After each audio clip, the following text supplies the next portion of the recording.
Good morning, everyone.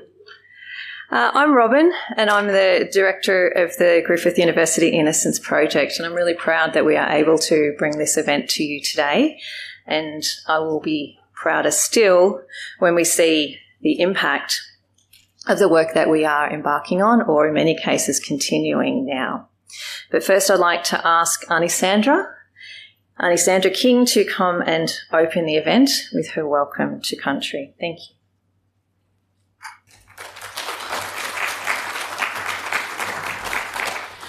Thank you so much. Numbali Yawa. Greetings, everyone. How is everyone today? Everybody's raring to go? I'm looking forward to listening to a couple of things today too. My name is Aunty Sandra King, and I'm proud to be an elder of the Yagara Mugurjin Aboriginal Corporation. I am also a Quandamooka Bundjalung and a South Sea Islander woman. Before I start, I would like to acknowledge Ivanka Jewel Oliveras for asking me to do the Welcome to Country for you today. I am the Reconciliation Action Plan Coordinator for the Anglican Church of Southern Queensland. As we are 3.5% to 4% of the population of Australia, I believe reconciliation is very much needed. We need you, our allies, to voice our concerns and issues when we are not there. I follow a bloodline who has walked on Jara, the land, and cared for Yagara, the country, and in Mugurjin, Brisbane. Who thought Meanjin was the traditional name for Brisbane? Put your hand up. Well, you're all wrong. The traditional name for Brisbane is Mugurjin, Magandjin, Mugurjin. Gudger Kerry Charlton has been going over the history for years and years, and she has finally found that Mugurjin is the traditional name for Brisbane. And it means tulip wood trees. And the tulip wood trees, or Mugurjin, did cover the landscape of Brisbane, and that's why Brisbane is called Mugurjin. And you can see some of the Mugurjin trees on the footpaths in the city of Brisbane itself. And Yagara is the country of Brisbane. It goes as far north as the Pine Rivers, as far east where we meet with Quandamooka people, as far south we go to this side of the Logan River, and as far west we go to the bottom of the Toowoomba mountain range. So we cover a big area, but compared to other countries, we are quite kind of small. So yes. My connection to Yagara country is through my great-granny Maggie King, a Yagara, Goanpul and Noogie woman. She is a Quandamooka woman, is known on Quandamooka country as Granny Maggie, and a very respected community and family woman. She is related to the Morton family, who are all traditional custodians of Yagara, Quandamooka and Cubby peoples. Her husband, my great-grandfather Charles King, also known as Ginta, was born in Mugurjin, in Bulimba, in 1867. But he grew up on Quandamooka country, and his mother was a full-blood Aboriginal by the name of Janubin. He started work as a boatman for the Queensland government on the 1st of January of 1898. For an Aboriginal person to be working for the government and be paid a bit of money, that was a big thing. But he started as a boatman, and then he became skipper of the boats that transferred people from mainland to all the islands on Moreton Bay, including Gerringeti. Now, Gerringeti is the traditional name for Stradbroke Island. So if you hear Gerringeti, you would know that they're talking about Stradbroke Island. And this connection to Yagara and Quandamooka countries have been extensively recorded. I was born and bred on this beautiful land and place called Mugurjin.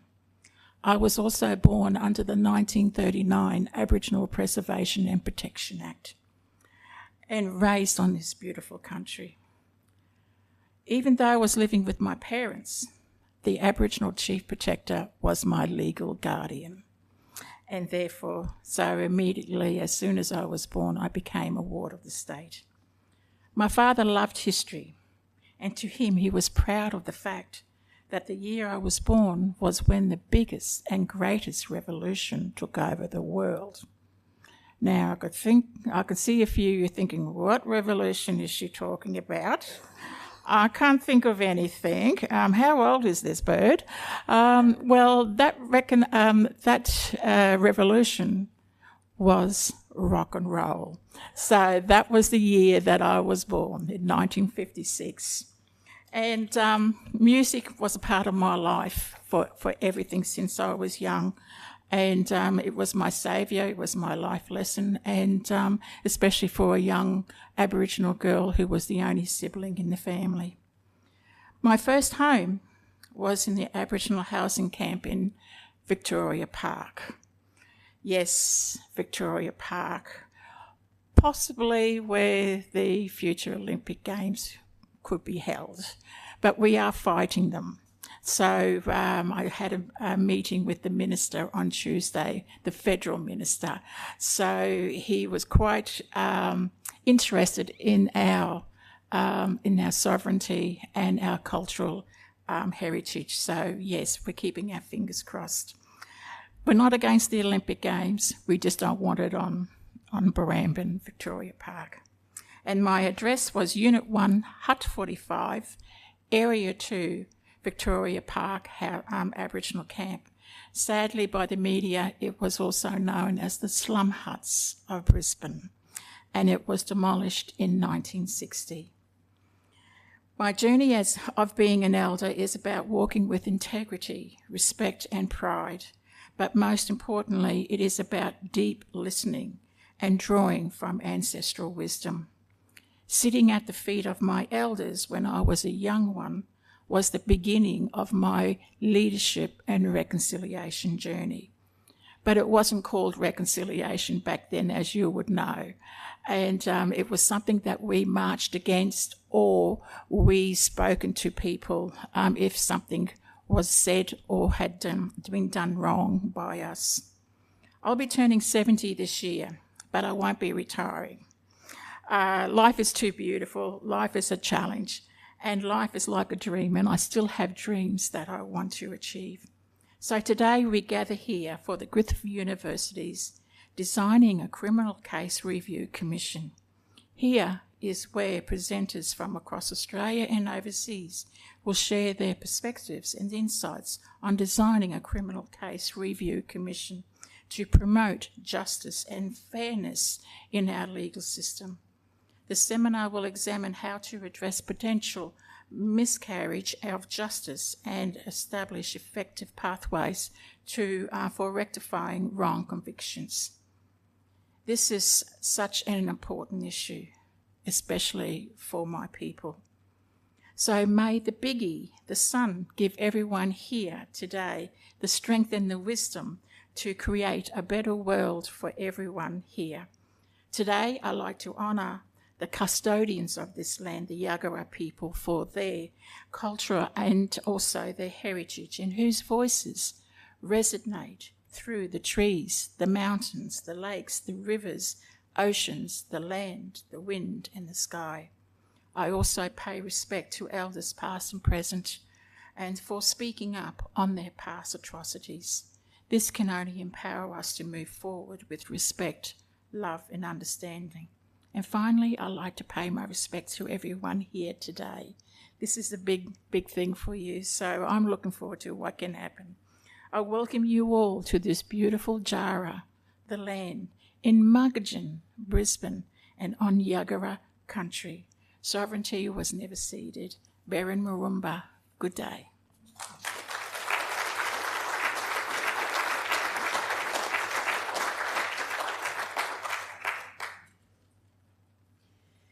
Thank you, Aunty Sandra, for welcoming us so warmly and for teaching us and for setting the tone for the event today. The Welcome to Country is such a meaningful way to begin any gathering on these stolen lands, but takes on, in my respectful view, an even greater significance when we are discussing the impact of colonisation, ongoing as it is, and the impact of criminal injustice systems on Aboriginal and Torres Strait Islander people.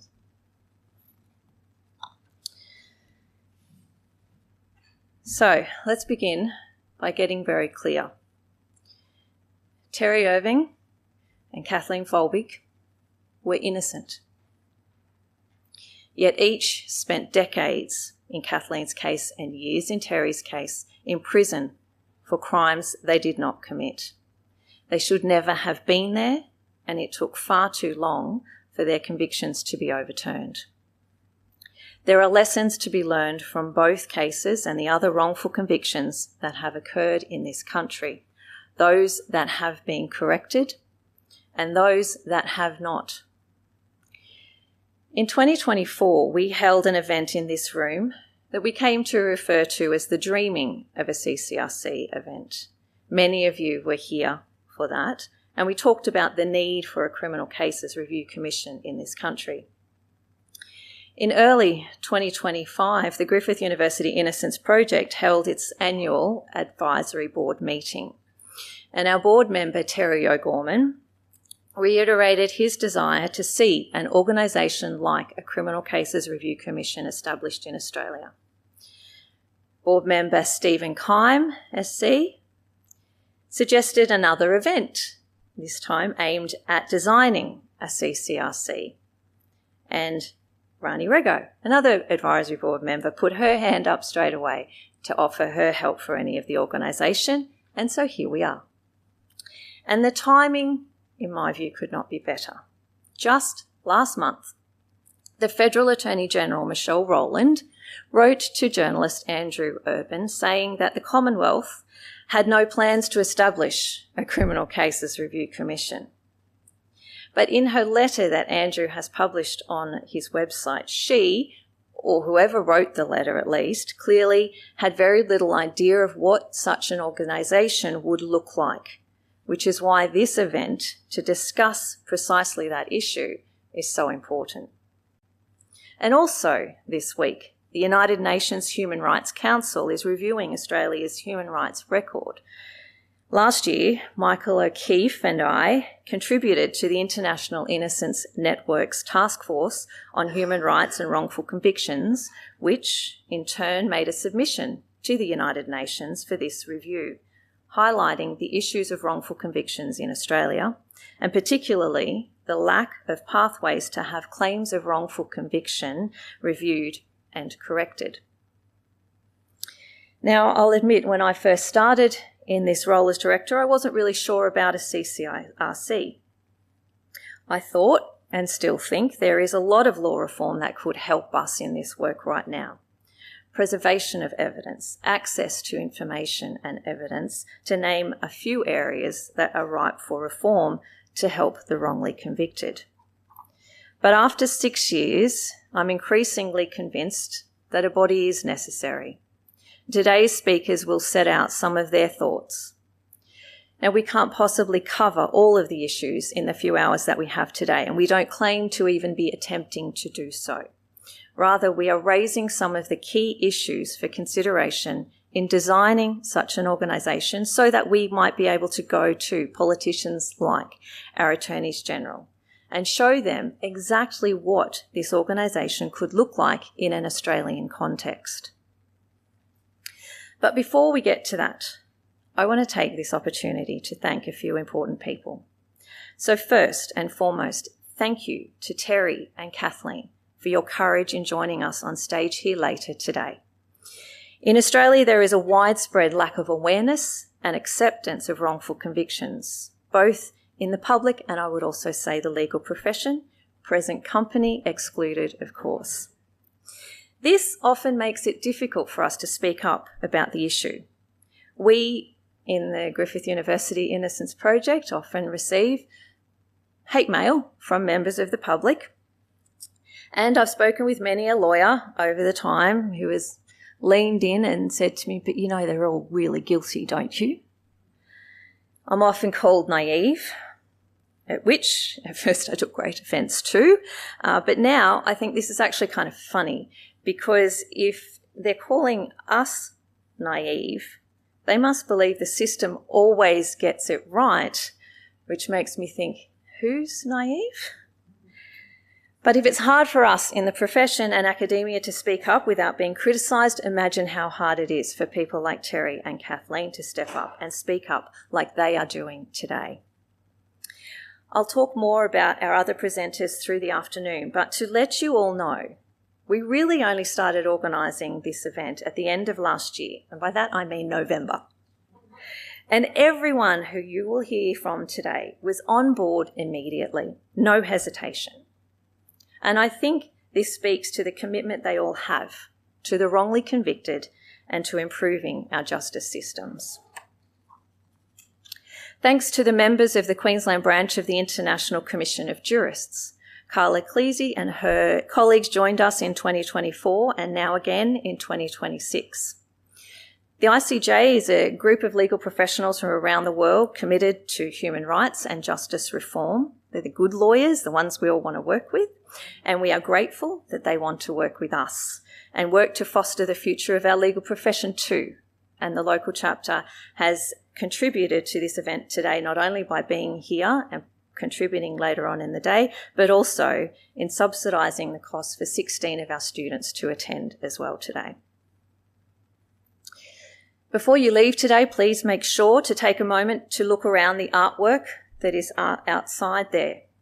The artist Sky Parra is doing incredible things to highlight the human face, literally and figuratively, of wrongful convictions. What I find with Sky, not only is she an amazing person and a very talented artist, but is that she can get to the wrongly convicted like few others can. Even in this project, we are often seen as part of a system that shafted the wrongly convicted.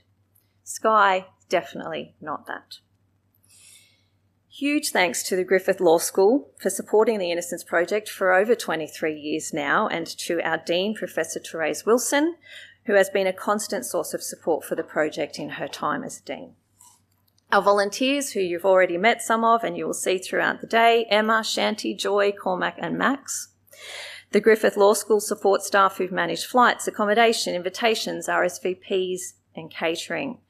And of course, it couldn't have been done without the Griffith University Innocence Project's project officer, who seems to have left the room now, Ivanka Olivares, who kept us all organised and on track.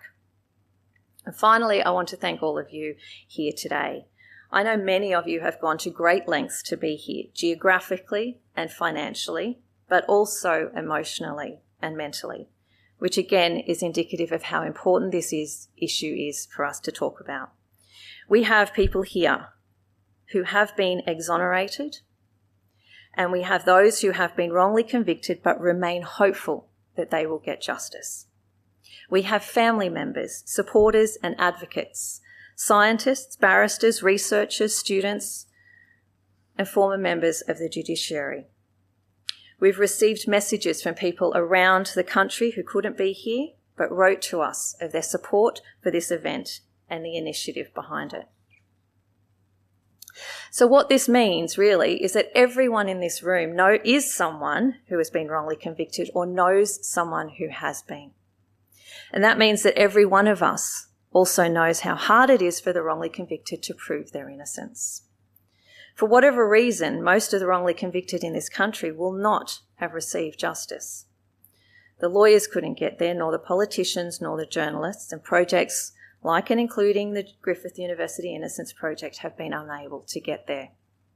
Despite everyone's best efforts, systemic and structural issues impose impossibly high barriers for the wrongly convicted to overcome. And this alone shows the need for a Criminal Cases Review Commission. But we've left that conversation behind about need. Now it is about designing so that we can deliver. Briefly, by way of background for those who might not be familiar, a Criminal Cases Review Commission or similar organisations exist in the UK, Scotland, Norway and New Zealand, and Canada is in the process of setting up their Miscarriages of Justice Review Commission. You're going to hear about these organisations today and what ideas there are for designing one in Australia. Briefly, they are independent public bodies that investigate potential miscarriages of justice in criminal cases, where a person has already lost all of their appeals. They are dedicated to reviewing, investigating claims of wrongful conviction and, where appropriate, referring those cases back to the courts. Now, these commissions are not without their criticisms. The UK's CCRC has been subject to increased scrutiny in the wake of the so-called post office scandal over there, and you'll shortly be hearing a message from Dame Vera Baird, the current interim chair of the UK CCRC. And in Canada, there are frustrations over delays in getting their commission up and running, but as you'll hear from Professor Kent Roach, there is confidence that it will be worth the effort of setting such an organisation up. Beyond the criticism, the existence of these organisations is evidence of governments acknowledging the fallibilities of their justice systems and of their commitment to do something about it. As New South Wales Solicitor Deborah White notes in her call for a commission to be established in that state, the criticisms do not diminish the value of a CCRC, but emphasise the need for such organisations to be adequately resourced, clearly mandated and carefully adapted to domestic laws and institutions. So, like there are lessons to learn from the wrongly convicted, there are also lessons to learn from the experience of other review commissions, as Dame Vera and Kent Roach will discuss. The design will be necessarily complicated. We have quirky issues here in Australia that impact us. And no matter what your knowledge of the law is, you'll all be familiar with the fact that states and territories in this country have power to create laws regarding certain issues, and their federal government or Commonwealth government has its own areas to create laws. So how do we even begin to set up such an organisation here? Expert legal minds like Stephen, Terry and Bob have turned their attention to some of those issues and we'll speak to them shortly. We know in wrongful convictions that expert evidence is incredibly problematic, and Kathleen's case is a clear example of how so-called science impacted on her wrongful conviction, but equally how science led to her exoneration. So how do we know when our courts are hearing the right evidence, and how should a CCRC be advised in relation to possible errors? Stephen Cordner and Gary Edmond will speak to that. And what hasn't been lost on me in my time in this role, and more than that, getting daily reminders of it in the role, is that our First Peoples are impacted by systemic racism that runs deep and throughout the criminal justice systems in this country, from the cops to the courts. A CCRC must understand this clearly. So we will hear from First Nations journalist and academic Amy McQuire and lawyer Martin Hodgson. With the knowledge you all gain from hearing each of these speakers, we hope that you will be able to listen to our panel at the end of the day, chaired by Barrister Andrew Hoare, with Terry Irving and his lawyer Michael O'Keefe, and Kathleen Folbig and her lawyer Ronnie Rego, as they reflect on their journeys to help us really understand the miracle that they pulled off in having Terry and Kathleen's wrongful convictions overturned. You will hear their views on what such a commission should look like. It should, after all, be developed with the wrongly convicted uppermost in everyone's thoughts. And research is going to be vital to all of the above. Rachel Diosavilla will join the panel to speak about her research on the depth of the problem of wrongful convictions in Australia that go, unfortunately, well beyond Terry and Kathleen's cases. We have built into the program various points which we hope to have extended discussion with all of you here today. We have given you pens and paper to take notes, write your ideas down. If you don't want to speak up, then we'll collect those ideas on paper and read them out to add to the discussion. We are recording these proceedings for future release, but it's not live streamed today, so you are in a safe space to speak. If you have an idea, we want to hear it, because that's the only way that we're going to get a really good design that addresses all of the issues that need to be addressed. Given the wide range of experiences here, I know that we have a lot to learn from each other. This is a monumental task. It will require all our collective experience, wisdom, and capacity. But with respect, it really shouldn't. This is not rocket science. It is a reckoning that should be seen as an extension of the increasing recognition of the inadequacies of some traditional criminal law processes in this country to meet the demands of justice in the 21st century. We are capable of identifying weaknesses in the system and reforming them. We have seen the work being done to address violence against women and children, the DNA inquiries in Queensland, and the recent review into Queensland's criminal defences. We have to do the same with wrongful convictions. A wrongful conviction, as we all know, goes against everything this country ostensibly stands for, which is a fair go for all. I was speaking with one of our applicants recently, an incredibly wise and fiercely intelligent First Nations woman who said that to do this work, we must have intelligence, integrity, and empathy. We can't do it with just one of those, she said. We need all three. Thus, these are the values and attributes that we in the Innocence Project hope to inspire in our students, our future lawyers. And I hope they are the values and attributes that we will all bring to this task of designing and later delivering a Criminal Cases Review Commission.